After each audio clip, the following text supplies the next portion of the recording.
Zach D here. I'm going to show you how to make up a three-way light switch this time. So of course, just like every switch, I'm start out with my grounds.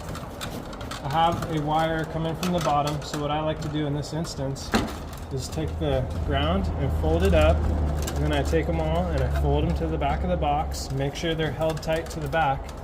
I cut my 4-finger length, and I take the longest conductor that I have.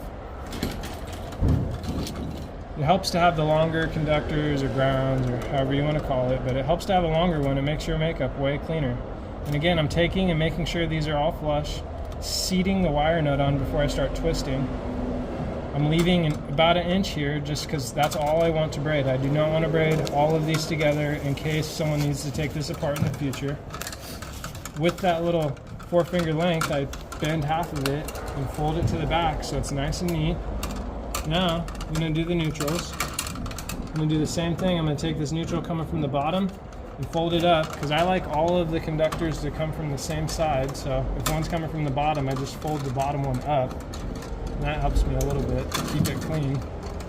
I take these neutrals, fold them to the back, push them all the way back there. Get my 4-finger length. I'm not going to tie down a neutral on this one because I haven't seen a ton of scenarios where you put a neutral. And if you need one for a specialty switch, you can always add one later. Now, again, I'm going to make sure these are flush because we don't want anything to start coming out of the wire nut as I'm twisting. You always want this tight, like good connection because, you know, loose connections can lead to electrical fault. Now see, I took that 4-finger length, I folded it in half, and now I'm going to do a second fold all the way to the top. Got my my common. This is the power side of a three-way, which we might go over in a later video. I'll fold that one up. I'm going to take the power coming from the other side. Again, it's a power in, power out. Fold those to the back.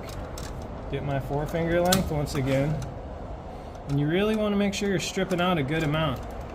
If you don't strip out enough, you know, that can lead to a loose connection or just a bad connection in general. Then, like I keep talking about, I got this 4-finger length. I'm going to get it at the halfway point while maintaining the conductors to the back of the box. I'm going to make sure they're flush, seat the wire nut, twist, and just hold real tight here so I get a good braid, but I'm not braiding all of them. So at a later time, again, if anybody needs to mess with this, they can take it apart pretty easily. Now I have these 2 conductors, a red and a black. It's a 14-3 going to another switch, commonly referred to as travelers. I'm going to take them, fold them to the back. I'm going to fold them to the other side of the box, opposing where I have all my bundles. Then I'm going to take my ground and I'm going to put my ground over there with it.